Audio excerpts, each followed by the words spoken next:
जय महाकाल। आप सभी का बहुत बहुत स्वागत है मेरे और आपके इस YouTube चैनल रिवाइव एस्ट्रो में, जहां पर हम बात करने वाले हैं आज न्यूमरोलॉजी सीरीज के बारे में। जी हाँ, न्यूमरोलॉजी सीरीज एक ऐसा खास सीरीज है जहां पर हम नंबर 1 से लेके 9 तक के सभी लोगों के बारे में इंक्लूड करेंगे। सारे कैरेक्टरिस्टिक, नेचर, उनके क्या अच्छी जो क्वालिटीज़ हैं, क्या प्रॉब्लम्स हो सकती है ऐसे लोगों की लाइफ में, और भी बहुत सारी चीज़ें। तो जुड़े रहिए मेरे से आखिरी तक। और इन सभी को स्टार्ट करने के पहले मैं आपको अपना इंट्रोडक्शन दे दूं। मैं हूं Sanchita Ghosh, astrologer and numerologist, tarot card reading and astro vastu consultant.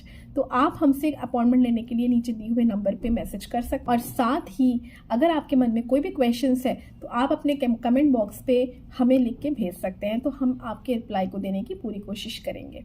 तो चलिए स्टार्ट करते हैं कि कैसा होता है नंबर 1 वालों का कैरेक्टरिस्टिक। तो 1 नंबर के लिए जो लोग जिनका जन्म 1 तारीख, 10 तारीख, 19 या 28 को हुआ है, ऐसे लोग नंबर 1 के अंडर में आते हैं। इनका न्यूमरोलॉजी या किंग नंबर जो है वो है 1। तो 1 नंबर के जो लोग होते हैं ये बेसिकली सन के डोमिनेटिंग लोग होते हैं, यानी इनका लॉर्ड होता है सूर्य यानी सन। तो सन नाम सुनते ही आपको समझ में आ रहा होगा कि इन लोगों में एक राजा की या किंग वाली क्वालिटीज होती है। किंग वाली क्वालिटीज से मतलब ये है कि ये कोई भी हो सकते हैं, किसी भी पोजीशन में जॉब करने वाले या कुछ भी काम करने वाले, लेकिन बेसिकली ये लोग हमेशा एक ऑथोरिटिव नेचर को लेके आगे बढ़ते हैं। लीडरशिप क्वालिटी बहुत अच्छी होती है ऐसे लोगों में। इन लोगों में देखा गया है कि आप इनको कोई भी रिस्पॉन्सिबिलिटी देंगे या ये खुद से भी लेंगे तो उन चीज़ों को बहुत अच्छी तरीके से कंप्लीट करते हैं, क्योंकि इन लोगों का नेचर होता है अपने ऊपर जिम्मेदारी के भार को उठा के चलना और उन चीज़ों को बहुत अच्छे से एग्जीक्यूट करना।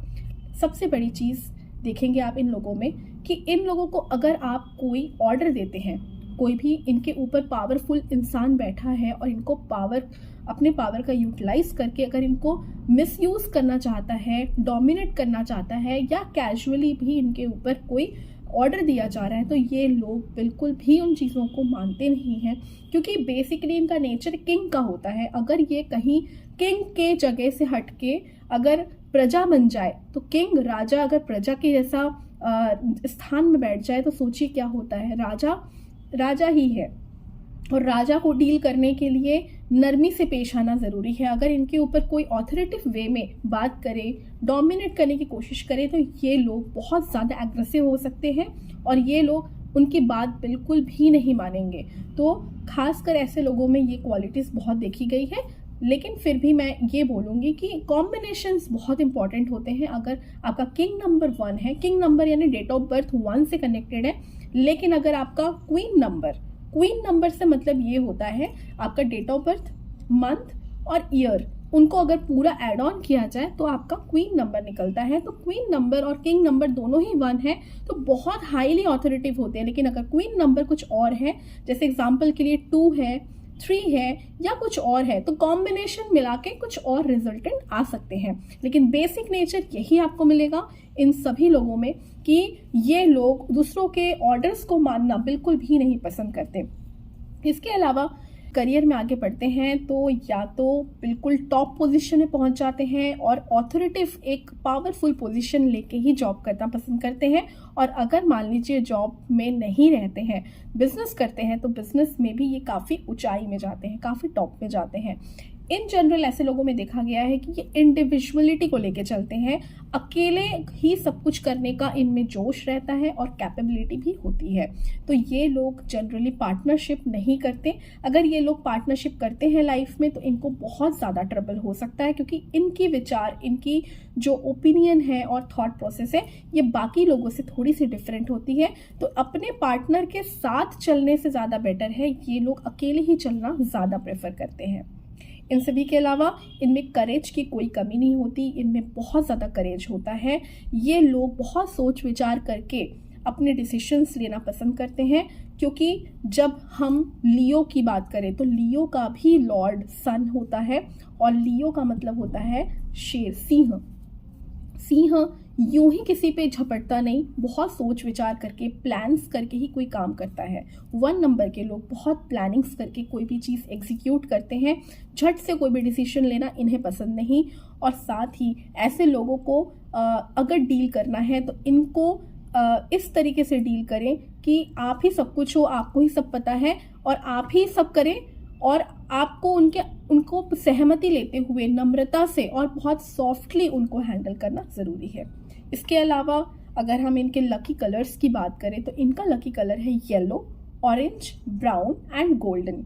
और इनके लकी नंबर्स की अगर हम बात करें तो इनकी लकी नंबर्स है 1, 2, 5 एंड 7।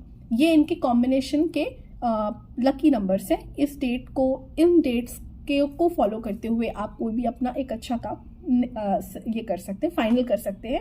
इसके अलावा अगर हम बात करें इनके प्रेफरेबल मेटल्स की, तो प्रेफरेबल इनकी जो फेवरेबल जो मेटल्स होते हैं वो है गोल्ड। गोल्ड इनको काफ़ी सूट करेगा, तो गोल्ड की चीज़ें अगर ये पहनते हैं ज़्यादा से ज़्यादा या गोल्ड की चीज़ों को ज़्यादा प्रेफर करते हैं लाइफ में खरीदना या स्टोर करना अपने इन्वेस्टमेंट के तरीके से भी, तो ये इनके लिए काफ़ी लकी हो सकता है।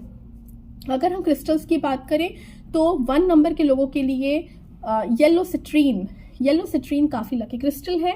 ये येलो सिट्रीन को अगर ये धारण करते हैं 1 नंबर के जो लोग होते हैं, और वो अगर इसे लेफ्ट हैंड में धारण करते हैं after proper manifestation, proper rituals के साथ, तो ये लोग जो हैं सन के पूरे इफेक्ट को अपने लाइफ में ला सकते हैं और काफ़ी ज़्यादा सक्सेस हो सकते हैं। इन लोगों को प्रिकॉशन ये रखना चाहिए कि इन लोगों को कभी भी, पहली चीज़ पार्टनरशिप कभी नहीं करनी है।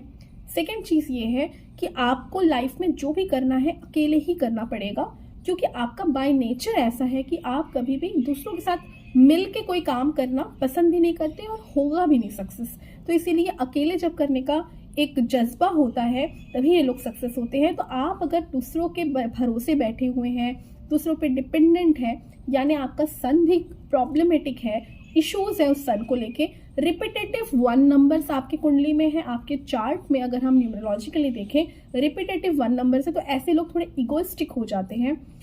इन लोगों के लाइफ में ईगो थोड़ा सा हाई हो जाता है, कॉन्फिडेंस लेवल ईगो में कन्वर्ट हो जाता है, जो इनके काम को बिगाड़ सकता है।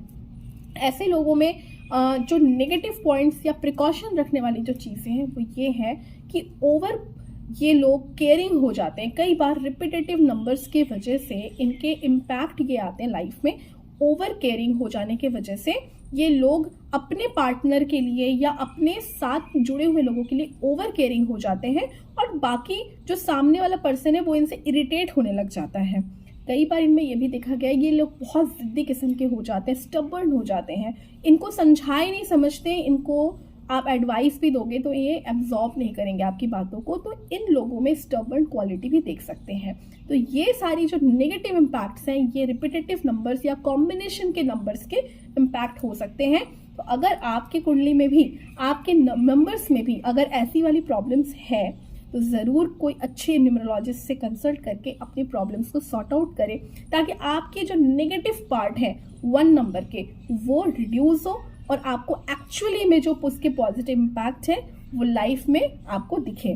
तो इन सभी के साथ होप आप सभी को समझ में आ गया होगा कि 1 नंबर की कितनी क्वालिटीज़ होती है और कितनी सारी अच्छी चीज़ें आप अपनी लाइफ में उसका यूज़ करते हुए, एनर्जीज को यूज़ करते हुए कर सकते हैं। तो all the very best 1 number वालों को, और होप आप सभी को ये वीडियो पसंद आया होगा। Please subscribe my channel, also like and share. नमस्कार।